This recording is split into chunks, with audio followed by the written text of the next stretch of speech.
Camarades, bonjour.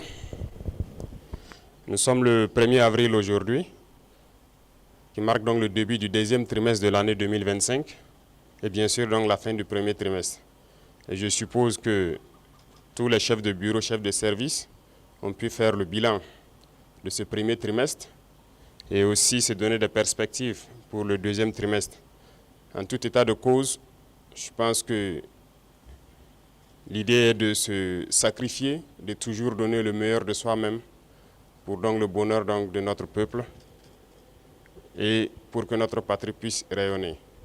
Donc j'invite tout un chacun à pouvoir donc se tracer de nouvelles lignes pour le deuxième trimestre, donner le meilleur de soi-même, tant au service, mais aussi donc dans la vie courante, pour que notre patrie puisse continuer de rayonner.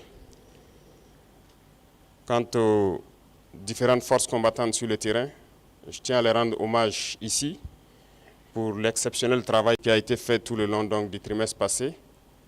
Nous avons pu progresser significativement sur le terrain. Nous avons pu reconquérir des zones qui étaient sous emprise terroriste il y a 4-5 ans de cela. Nous avons pu donc libérer ces zones. D'autres zones sont en phase de consolidation actuellement, ce qui est donc un progrès très significatif, mais aussi appeler les autres forces dans ces zones qui sont dans une relative accalmie à la vigilance, au guet permanent, parce que la perfidie de l'ennemi fait que lorsqu'on est dans une relative accalmie et qu'on baisse la tension, on peut souvent prendre des coups.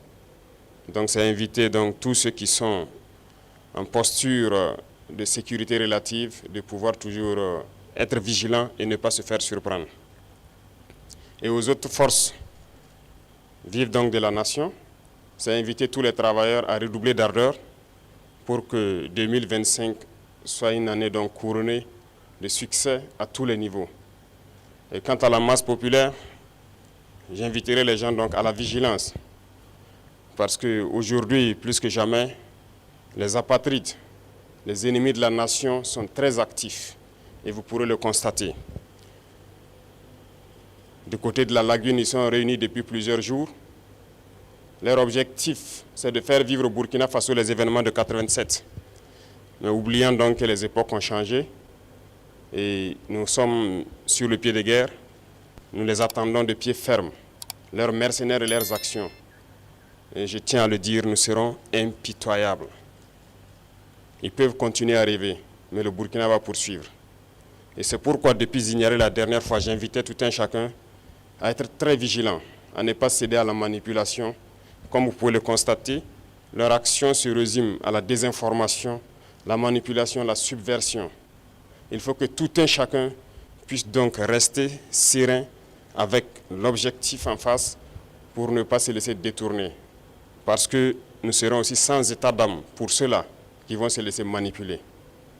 Seuls ceux qui sont cupides, ceux qui veulent tout pour eux-mêmes, peuvent se faire manipuler par ces apatrides-là. Restons concentrés. Et s'il faut qu'on le dise haut et fort ici, nous ne sommes pas dans une démocratie, nous sommes bien en révolution progressiste, populaire. Il faut que tout le monde comprenne ça. Et c'est d'ailleurs plus étonnant que ceux-là qui sont censés être les intellectuels qui ont fait l'école peuvent imaginer qu'un pays peut se développer dans la démocratie. C'est faux. Quand on nous cite un seul pays qui s'est développé dans la démocratie, ce n'est pas possible. La démocratie n'est que l'aboutissement. On passe forcément par une révolution et nous sommes bel et bien en révolution. Ceux qui ne l'avaient pas compris, on le dit encore haut et fort. Il faut que tout le monde incorpore cela. Et notre rôle de communiquer, d'expliquer, de faire comprendre ce que c'est que notre révolution, nous allons continuer à le jouer.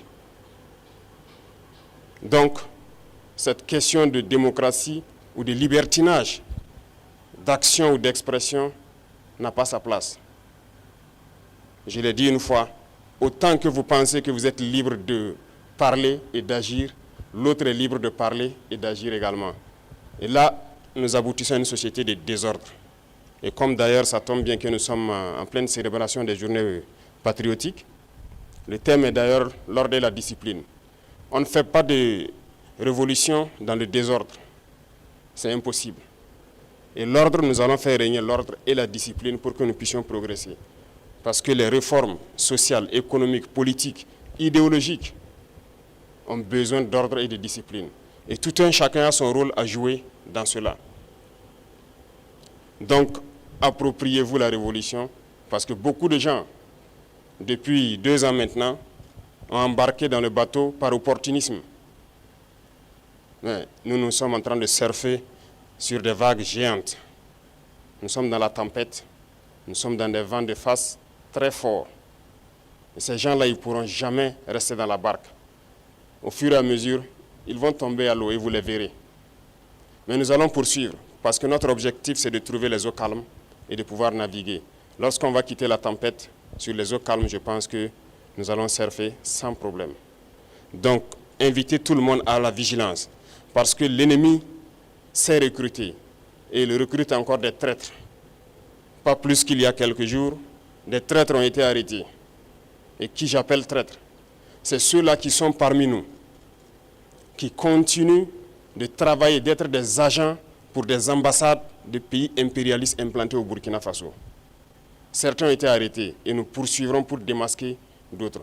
Ils sont là dans notre administration, ils sont là dans les organisations de société civile, ils sont là dans les organisations politiques. Et ils manipulent les autres pour les amener sur des chemins, en tout cas contraires au progrès de notre patrie. Et c'est lorsqu'on les arrête qu'on se rend compte qu'ils sont effectivement des agents de ces pays, des ambassades de ces pays impérialistes implantés aussi au Burkina. Restons vigilants, parce que notre révolution ne plaît pas à beaucoup de personnes. Ces valets locaux et ces sous-préfets qui sont là à exécuter les ordres de leurs maîtres, croyant pouvoir mettre fin à notre révolution, qu'ils comprennent que nous avons pris toutes les mesures. Et je le dis une fois de plus, on sera impitoyable et sans état d'âme face à ceux-là qui pensent pouvoir se mettre à travers du développement de notre patrie. Nous allons poursuivre notre révolution. Nous allons développer nos infrastructures, que ce soit du côté de la santé, du côté de l'éducation, que ce soit les infrastructures routières. Nous allons développer notre industrie, transformer ce que nous voulons et consommer ce que nous avons transformé. Le Burkina va rayonner, n'en déplaise à ceux-là qui ont la nostalgie encore des années 87, je le répète. Donc restez concentrés, restez vigilants, tracez-vous des sillons pour le trimestre à venir et pour la suite de l'année. Et nous resterons donc dans ce chemin de la victoire. Nous continuerons de combattre sur le terrain à reconquérir nos différentes zones. Et je puis vous assurer que le progrès qui est fait, les terrains reconquis dans ce premier trimestre sont d'ordre stratégique. Et ça nous a permis d'aller nous implanter jusqu'à la frontière. Et ça, c'est très remarquable. Nous allons poursuivre donc dans ce sens, zone par zone, étape par étape, pour nettoyer le territoire et reconquérir l'entièreté de notre pays. Merci à tous. Bonne semaine et bonne chance pour les trimestres qui commencent. Soyez ceux-là aussi qui véhiculent notre idéologie au sein donc de la masse populaire. Merci, très bonne journée à tous et que Dieu bénisse notre chère patrie. La patrie ou la mort, nous vaincrons. Merci.